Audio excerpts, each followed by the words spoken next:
કેમ છો દર્શક મિત્રો? સ્તવન કાર્યક્રમમાં હું આપનો આવકાર કરું છું. આજે આપણે માથેની સુવાર્તામાંથી ઈસુના જન્મ વિશે અગત્યની બાબતો શીખવાના છીએ. જૂના કરારમાં ઈશ્વર પુત્રના જન્મ વિશે ભવિષ્ય ભાખવામાં આવ્યું હતું. ઈશ્વરે પોતાનો હેતુ પાર પાડવા ચમત્કારિક રીતે પ્રભુ ઈસુને આ જગતમાં મોકલ્યા. માથી આપણને જણાવે છે કે ઈસુનો જન્મ કેવી રીતે થયો હતો. કુંવારી મરિયમ પવિત્ર આત્માથી ગર્ભવતી થયેલી જણાય. ઈશ્વરે ઈસુની માતા બનવા માટે મરિયમની પસંદગી કરી. તે સાથે ઈશ્વરે યુસફને પણ પસંદ કર્યો. ઈસુ ચોક્કસ હેતુ સાથે આ જગતમાં આવ્યા. ઈસુનો જન્મ કેવી રીતે થયો તે જાણવા આવો માથીની સુવાર્તાના પહેલા અધ્યાયની 17 થી 23 કલમોનો અભ્યાસ કરીએ. તો ચાલો આજના અભ્યાસમાં આગળ વધીએ.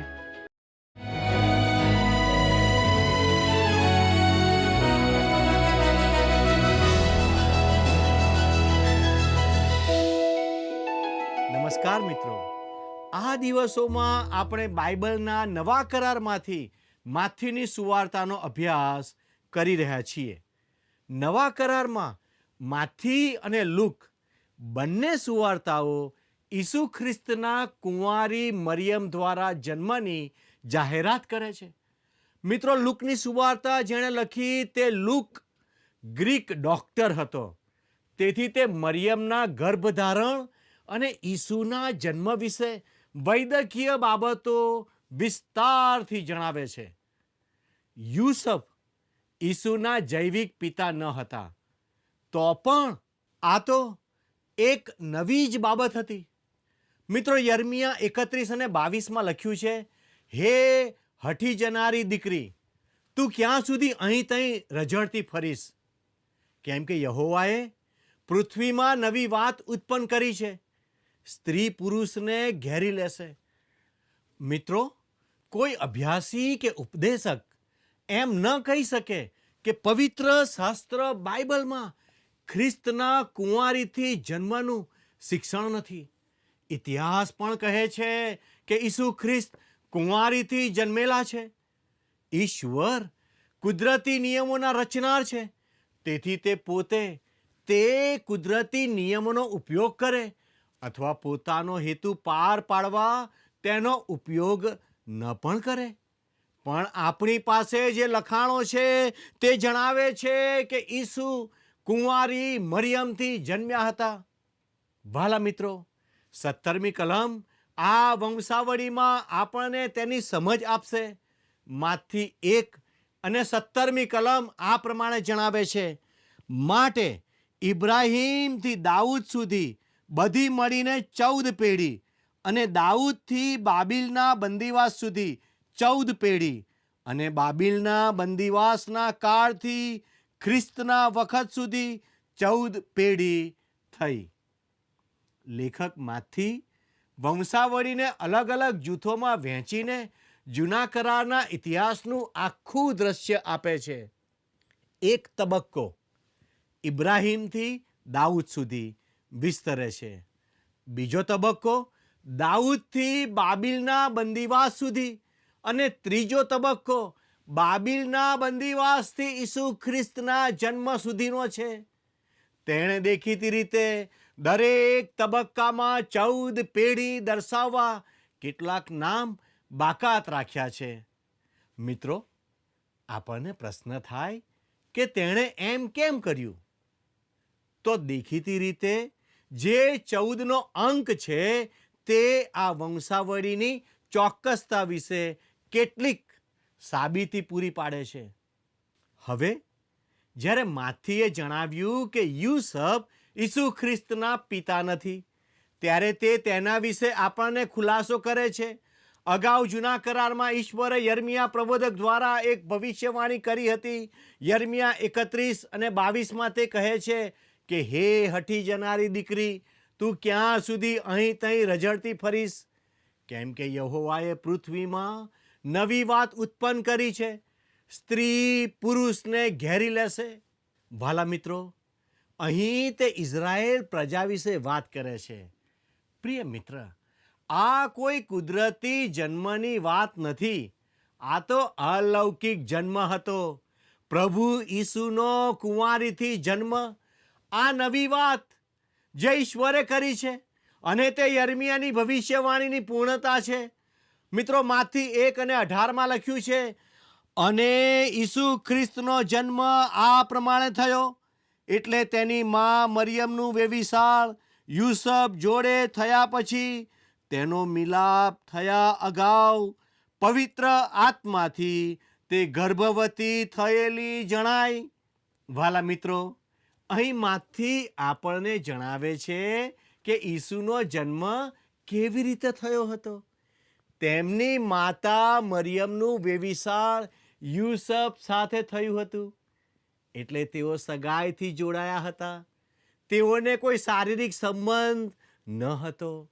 તેઓના મેળાપ પહેલા મરિયમ પવિત્ર આત્માથી ગર્ભવતી થયેલી જણાય. મિત્રો, 19મી કલમ આપણે વાંચીએ, ત્યાં આ પ્રમાણે લખ્યું છે, અને તેનો પતિ યુસફ જે નીતિમાન માણસ હતો, તેણે તેનું ઉઘાડી રીતે અપમાન કરવા ન ચાહતા તેને ગુપ્ત રીતે મૂકી દેવાનું ધાર્યું. મિત્રો, આ બાબતમાં મૂસાનો નિયમ ખૂબ જ ચોક્કસ હતો. તેણે કહ્યું હતું કે જે સ્ત્રી બેવફા જણાય તેને પથ્થરે મારી નાખવી. આ તો અંતિમ શિક્ષા હતી. પણ યુસફ ઉત્તમ ચારિત્ર ધરાવનાર હતો. મરિયમ પણ ઉત્તમ વ્યક્તિ હતી. મિત્રો, યાદ રાખો કે આ મરિયમને ઈશ્વરે આપણા પ્રભુની માતા બનવા માટે પસંદગી કરી હતી. અને ઈશ્વર કદીએ ભૂલ કરતા નથી. તેમણે યોગ્ય છોકરીને પસંદ કરી હતી. આ સર્વ સત્ય આપણે પણ યાદ રાખવું જોઈએ કે ઈશ્વરે યુસફને પણ પસંદ કર્યો હતો. હા વાલા દર્શક મિત્રો, આ બંનેની પસંદગીમાં ઈશ્વરે કોઈ જ ભૂલ કરી ન હતી. યુસફની જગ્યાએ જો કોઈ ગુસ્સાવાળો માણસ હોત તો મરિયમને પથ્થરે મારી નાખી હોત, અથવા તો તેને જાહેરમાં ખુલ્લી પાડીને દાખલો બેસાડ્યો હોત. પણ યુસફ તેવો માણસ ન હતો. તે તો સદાચારી માણસ હતો. તે મરિયમને ચાહતો હતો, અને મરિયમ ગર્ભવતી છે તે જાણ્યા પછી પણ તે તેને કોઈ પણ રીતે નુકસાન કરવા માંગતો નહોતો. હવે આપણે 20મી કલમ વાંચીએ, ત્યાં આ પ્રમાણે લખ્યું છે, પણ એ સંબંધી તે વિચારતો હતો. એટલામાં પ્રભુના દૂતે તેને સ્વપ્નમાં દર્શન દઈને કહ્યું કે, ઓ યુસફ, દાઉદના દીકરા, તારી પત્ની મરિયમને તેડી લાવવાને બીમાં, કેમ કે તેને જે ગર્ભ રહેલો છે તે પવિત્ર આત્માથી છે. વાલા મિત્રો, ઈશ્વરના દૂતે યુસફને દર્શન આપ્યું કે જેથી જે બનવાનું હતું તે બાબતને સ્પષ્ટ રીતે તેને સમજાવી શકાય. મિત્રો, 21મી કલમમાં તે કહે છે, અને તેને દીકરો થશે ને તું તેનું નામ ઈસુ પાડશે, કેમ કે જે પોતાના લોકોને તેઓના પાપથી તારશે તે એ જ છે. વાલા મિત્રો, ઈસુ નામનો અર્થ ઉદ્ધારનાર થાય છે. તેનું નામ ઈસુ પાડવામાં આવશે કેમ કે તે પોતાની પ્રજાને પાપથી ઉગારશે. વાલા મિત્રો, આવો આપણે 22મી કલમ જોઈએ. ત્યાં આ પ્રમાણે લખ્યું છે, હવે એ બધું એ માટે થયું કે પ્રભુએ પ્રબોધકની મારફતે જે કહાવ્યું હતું તે પૂરું થાય એટલે. વાલાઓ, માથી પોતાની સુવાર્તા ઇઝરાયેલ પ્રજા માટે લખે છે. તે ધ્યાન પર લાવે છે કે આવું એટલા માટે બન્યું કે જેથી પ્રભુએ જે કહ્યું હતું તે પૂરું થાય. માંથી ઇઝરાયેલ પ્રજાને એ સમજાવવા જણાવે છે કે આ જે આવે છે તે વ્યક્તિ જૂના કરારની ભવિષ્યવાણીની પૂર્ણ કરનાર હશે. મિત્રો, એવું કહેવાય છે કે ઈસુ ખ્રિસ્તના પ્રથમ આગમન માટે 300 કરતાં વધારે ભવિષ્યવાણીઓ હતી, જે શબ્દશઃ પૂર્ણ થઈ હતી. અન્ય 3 સુવાર્તિકો કરતાં માથીએ જૂના કરારમાંથી સૌથી વધુ ભવિષ્યવાણીઓ નોંધી છે. આમ માથી જૂના કરારની બાબતોને નોંધીને તેને પુરવાર કરે છે, કારણ કે તે પ્રાથમિક રીતે ફક્ત ખ્રિસ્તનું જીવન જ રજૂ કરવા પ્રયત્ન કરતો નથી, પણ તે બતાવે છે કે આ તેમના વિશેની જૂના કરારની ભવિષ્યવાણીની પૂર્ણતા છે. હવે તે યશાયા પ્રબોધકનું પુસ્તક 7મો અધ્યાય અને 14મા વચનમાં આપેલી ભવિષ્યવાણી નોંધે છે. ત્યાં લખ્યું છે, તે માટે પ્રભુ પોતે તમને ચિહ્ન આપશે. જુઓ, કુમારી ગર્ભવતી થઈને પુત્ર જણશે ને તેનું નામ તે ઇમાનુએલ પાડશે. વાલા મિત્રો, 23મી કલમમાં પણ લખ્યું છે, જુઓ, કુંવારી ગર્ભવતી થશે ને તેને દીકરો થશે અને તેનું નામ તેઓ ઇમાનુએલ પાડશે, જેનો અર્થ એ છે કે દેવ આપણી સાથે છે. મિત્રો, મૂળ હિબ્રુ ભાષામાં યશાયા 7 અને 14માં કુંવારી એટલે અલ્મા શબ્દ વપરાયો છે. ગેસેનિયસ નામના પ્રખ્યાત બાઇબલ અભ્યાસી, જેની પાસે સંપૂર્ણ શબ્દકોશ હતો, તેણે સ્વીકાર્યું કે અલ્માનો સામાન્ય અર્થ કુંવારી થાય છે, પણ તેને જુવાન સ્ત્રી તરીકે બદલી શકાય છે. તેથી કેટલાક ભાષાંતરકર્તાઓએ ગેસેનિયસના લખાણનો ઉપયોગ કરીને અલ્માનો અર્થ જુવાન સ્ત્રી કર્યો અને કુંવારી કર્યો નહીં.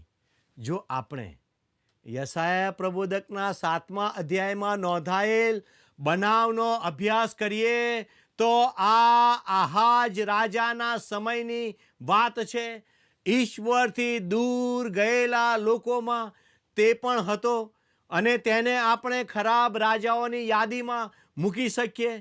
ઈશ્વરે તેને સંદેશો આપવા યશાયા પ્રબોધકને મોકલ્યો હતો, પણ તે તેનું સાંભળતો ન હતો.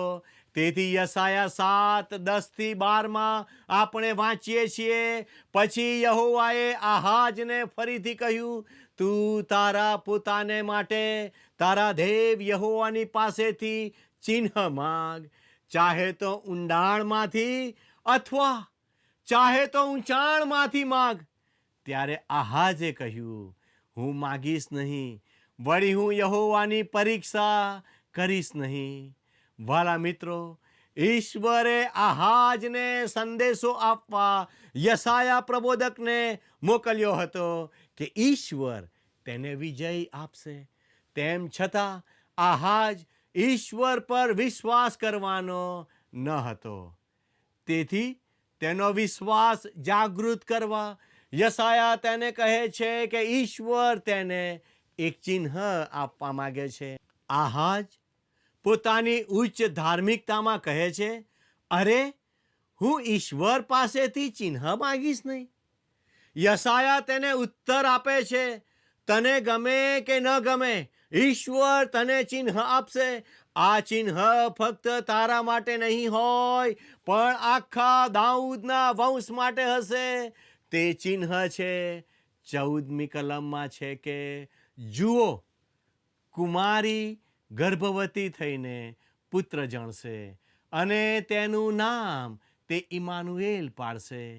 જો તે જુવાન સ્ત્રી કે યુવતી હોત તો આહાજ માટે તે ચિહ્નો ના હોત, અને દાઉદના વંશજો માટે કે બીજા કોઈ પણ માટે તે ચિહ્ન ના હોત.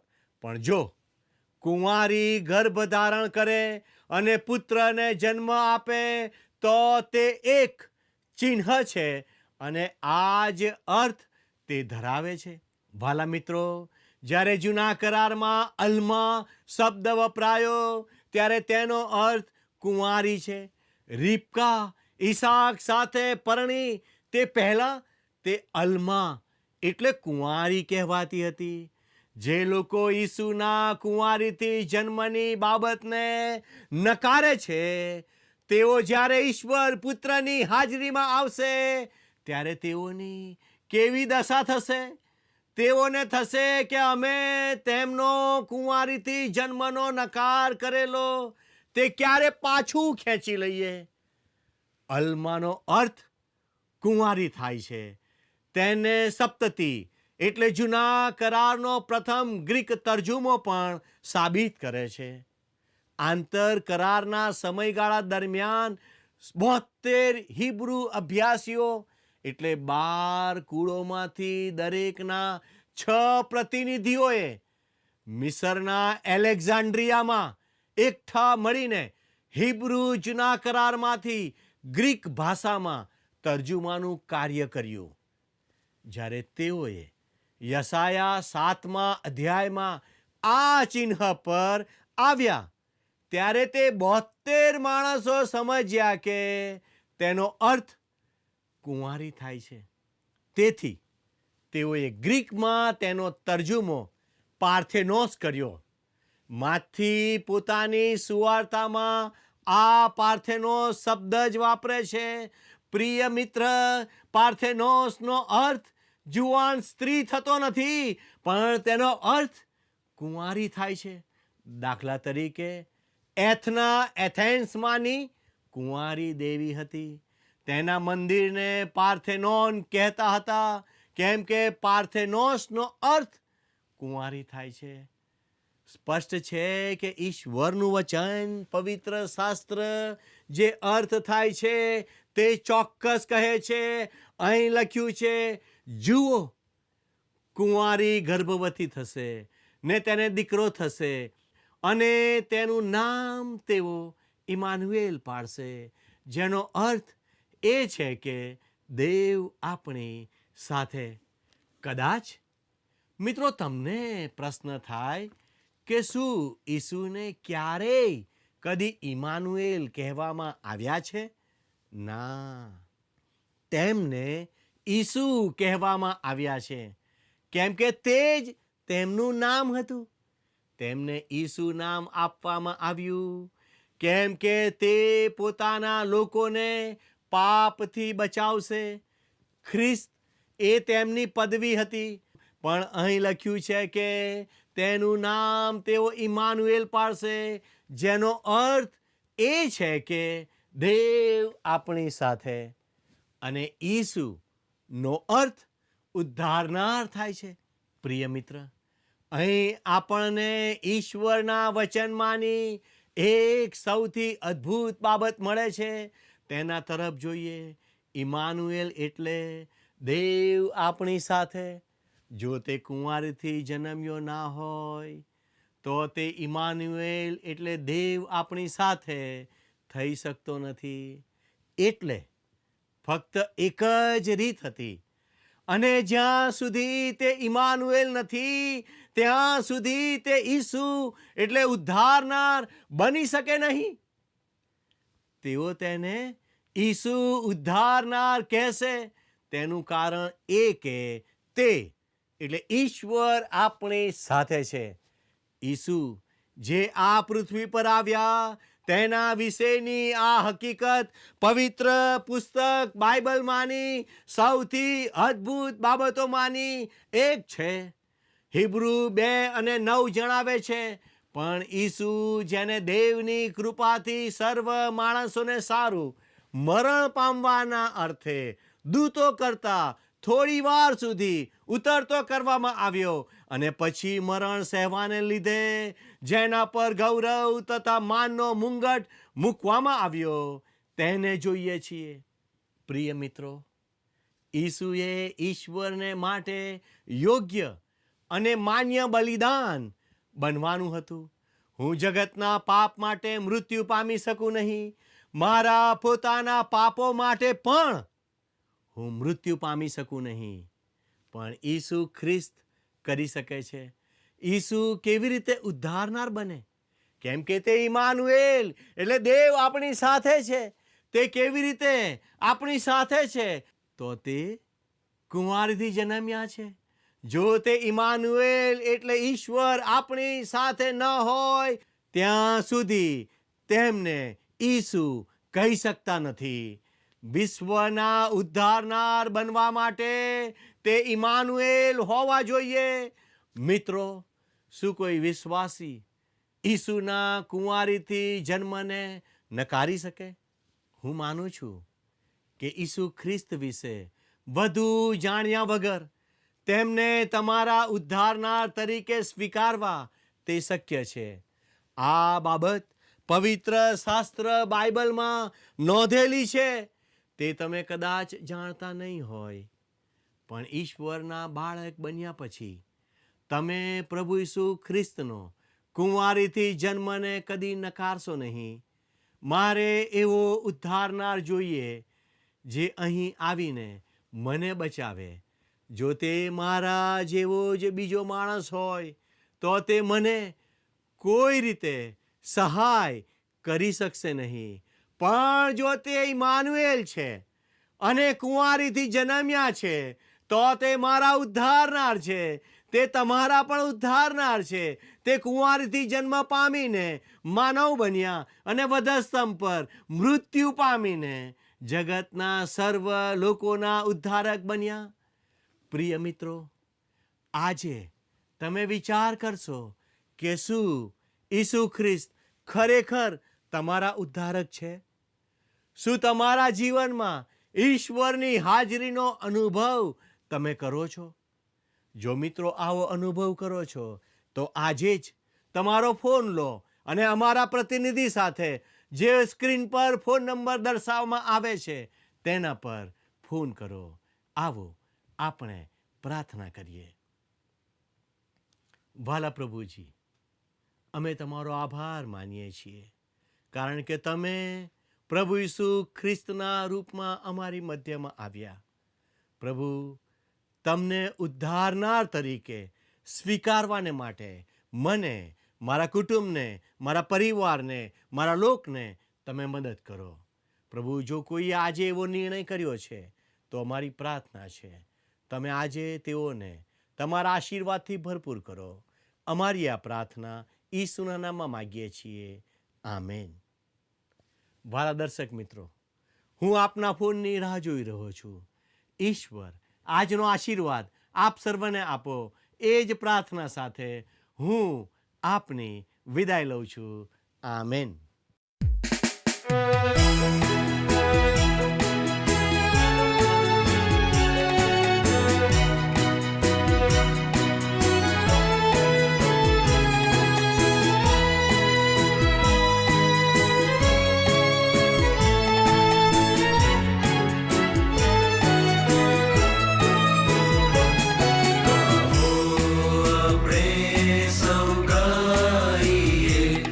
ईश्वर स्तुति न गा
પ્રિય મિત્રો, આજે આપણે એક અજાયબ ભવિષ્યવાણી વિશે શીખ્યા, જેમાં ઈસુનું નામ ઇમાન્યુએલ પાડવામાં આવ્યું, જેનો અર્થ છે ઈશ્વર આપણી સાથે. પણ ઈસુને ક્યારેય ઇમાન્યુએલ કહેવામાં આવ્યા ન હતા. તેમને તો ઈસુ નામ આપવામાં આવ્યું કેમ કે તે પોતાના લોકોને પાપથી બચાવવા માટે આવ્યા. પણ જ્યાં સુધી તે ઇમાન્યુએલ નથી, ત્યાં સુધી તે ઉદ્ધારનાર હોઈ શકે નહીં. પ્રભુ ઈસુ ખ્રિસ્ત ઉદ્ધારનાર બને તે માટે તેમણે આપણી સાથે રહેવું જરૂરી હતું. મિત્રો, મને આશા છે કે આજના પાઠમાંથી તમે ઈસુના જન્મના હેતુને સમજી શક્યા હશો. આજનો કાર્યક્રમ આપને કેવો લાગ્યો તે અમને ચોક્કસ જણાવશો. તે માટે અમારો સંપર્ક નંબર છે 94 29 37 56 10. મિત્રો, હવે આજનો પ્રશ્ન છે, ઈસુ ખ્રિસ્તના પ્રથમ આગમન માટે કેટલી ભવિષ્યવાણીઓ કરવામાં આવી? A 300, B 200, C 100, D 400. મિત્રો, ગત પ્રશ્નનો જવાબ છે B 3. મિત્રો, જો આજનો પાઠ તમને ગમ્યો હોય તો અમને ચોક્કસ એક મિસ કોલ કરશો. તે સાથે આપના પ્રતિભાવો અને આજના પ્રશ્નનો જવાબ પણ અમને ઝડપથી મોકલી આપશો. આભાર. શું તમને આ કાર્યક્રમ ગમ્યો? અત્યારે જ અમને મિસ કોલ કરો.